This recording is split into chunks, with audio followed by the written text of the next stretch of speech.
धराली आए हैं आप कैसे? धराली हम इसलिए आए हैं कि जब धराली की आपदा आई उस समय करण मेहरा जी उस समय के हमारे कुछ लोगों के साथ यहाँ पर आए और सरकार को जो आवश्यक बातें थी वो बताई, लेकिन इतना समय बीत जाने के बाद भी सरकार उस पर नहीं चेती। और अब तो सरकार के अंदर बैठे हुए लोग ही इस बात पर प्रश्न खड़े कर रहे हैं कि ये बड़ा अमानवीय है कि जहाँ पर 147 लोग दबे हों उनकी बॉडी को खोजने के बजाय सरकार ने और उस पर मलबा डाल के सड़क बना दी, लेकिन ये प्रयास नहीं किए जा रहे हैं कि उनकी बॉडी खोजी जाए। उनके परिजन परेशान हैं। धराली के हमारे लोग जिनके आवास गए वो परेशान हैं। वो इसलिए परेशान हैं कि सरकार उनके उन मकानों को कि जिनको कि हेरिटेज हाउस के रूप में जाना जाना चाहिए, सामने आप दिखा सकते हैं कि किस प्रकार के हेरिटेज मकान हैं ये, इस प्रकार के मकानों को कच्चे मकान की श्रेणी में रखकर कम मुआवजा देकर अपने फर्ज से पल्ला झाड़ रही है। जो व्यावसायिक भवन नष्ट हो गए, पूरी तरह ख़त्म हो गए, उनको सरकार मुआवजा देने के लिए तैयार नहीं है कि भाई हम व्यावसायिक मकानों का कोई मुआवजा नहीं देते हैं, हमारे नियम में नहीं है। नियम कौन बनाता है? और नियम बनाने के स्वाभाविक है कि नियम सरकार बनाती है, और उस सरकार को कौन बनाता है? सरकार को जनता बनाती है। तो जनता ने अपने लिए चुनी हुई सरकार आज ये अगर जवाब दे कि हमारे पास कोई नियम नहीं है, तो ये समझ में नहीं आती बात। और हम चाहते हैं कि सरकार को हम उसकी शक्तियों की याद दिलाएं कि सरकार के पास वो शक्तियां हैं जिन शक्तियों के आधार पर ये नियम बनाए जा सकते हैं कि व्यावसायिक प्रतिष्ठानों को भी मुआवजा दिया जाना चाहिए। व्यावसायिक प्रतिष्ठान पहाड़ों में इस तरह नहीं है कि कोई टाटा बिरला है।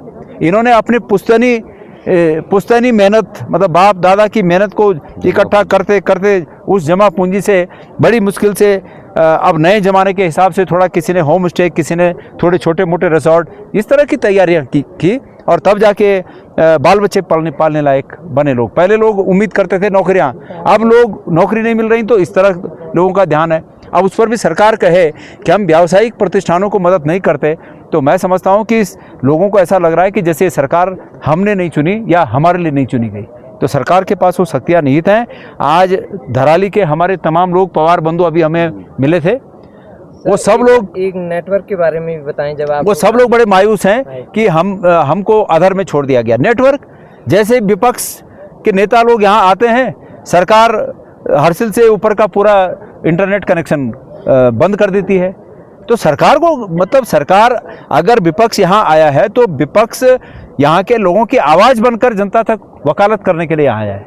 अगर हम कोई बात कर रहे हैं तो हम अपने हित के लिए नहीं बल्कि यहाँ की जनता के हित के लिए कर रहे हैं। उसमें से जो बात वाजिब हो और जो बात हो सकती है सरकार उसको स्वीकार करे।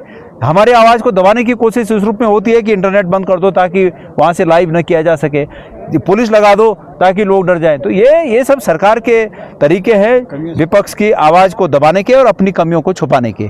तो ये सरकार का रवैया बदलना चाहिए। कारण अभी गोदयाल जी ने कहा बिल्कुल सही है, लोगों को मुआवजा देने से तो लोग बच ही रहे।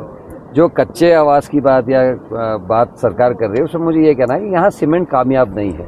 यहाँ जब पाला पड़ता है, बर्फ़ गिरती है तो सीमेंट जल जाता है। देखिए ये बिल्डिंग जो है इसमें जो सीमेंट की दीवारें सारी गल चुकी है, इसलिए यहाँ लोकल मिट्टी का इस्तेमाल घरों को बनाने में किया जाता है, जो ठंड में गर्म भी रहती है और जाड़ों और गर्मियों में जो है वो ठंडक भी प्रदान करती है। लकड़ी, गाद और पत्थर से बनाए जाते मकान हैं और ये एक बड़ा अच्छा शिल्प है जो पर्वतीय टोपोग्राफी के हिसाब से सूट करता है। तो ऐसे घरों को कच्चा बताकर मुआवजे से बचना सरकार गलती कर रही है। दूसरा जो व्यावसायिक बात भाई साहब ने कही, व्यावसायिक लोग जो हैं वो टैक्स देते हैं, उससे सरकार की जीडीपी बढ़ती है, सरकार को मदद होती है। और ऐसे लोगों को अगर ऐसे मुसीबत के टाइम में हम छोड़ दें तो निश्चित ही दूरदर्शिता मैं कहूँगा।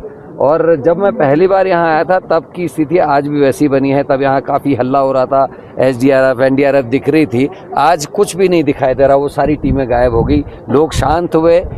मीडिया और इसमें खबरें आनी बंद हुई तो इन्होंने भी अब अपना काम बंद कर दिया, वाइंड अप करके जाने की तैयारी कर रहे हैं। अस्पताल की डिमांड है, स्कूल की डिमांड है, लोगों के स्वास्थ्य की डिमांड है, उसके बावजूद भी कुछ नहीं आ रहा। स्वच्छ पानी आज भी गांव के लोगों को प्रोवाइड करने के लिए कुछ नहीं कर रहे। मैंने पहले दिन भी कहा था गाद है, लोग बीमार पड़ेंगे, स्वच्छ पानी की व्यवस्था करें।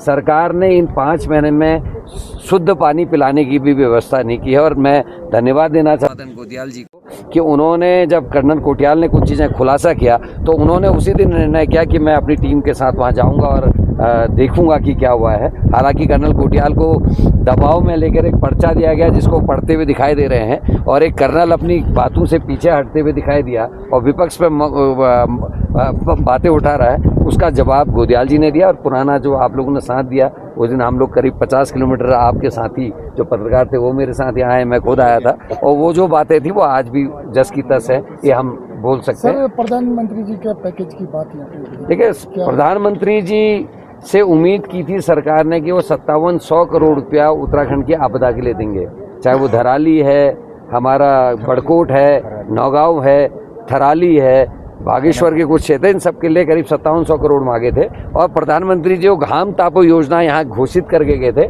उन्होंने केवल 1200 करोड़ रुपए देने की बात कही है। उसमें से भी हमारे आदरणीय मुख्यमंत्री जी ने अपनी ब्रांडिंग में, ढागड़ धामी बनने में और हैंडसम धामी बनने में 1000 करोड़ रुपए जो है खर्च कर दिए। तो ऐसे में गरीबों की देखभाल कौन करेगा। और एक बात आपके माध्यम से मैं सरकार तक जरूर ले जाना चाहता हूं कि यहाँ पीडी के माध्यम से लकड़ी देने की बात हो रही है, क्योंकि यहाँ आप देख रहे होंगे जो मकान बने हैं लकड़ी, पत्थर और मिट्टी से बनाए गए हैं, जो यहाँ को सूट करता है। तो इस समय फ्री जो है जो ग्रांट है वो पेड़ों की गांव के लोगों को देनी चाहिए, ताकि वो अपने मकानों को पुनर्जीवित कर सकें, फिर से बना सकें और अपने आप को खड़ा कर सकें।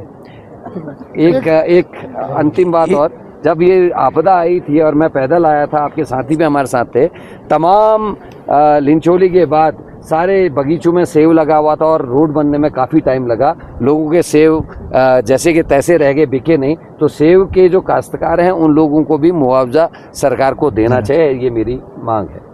ठीक है। एक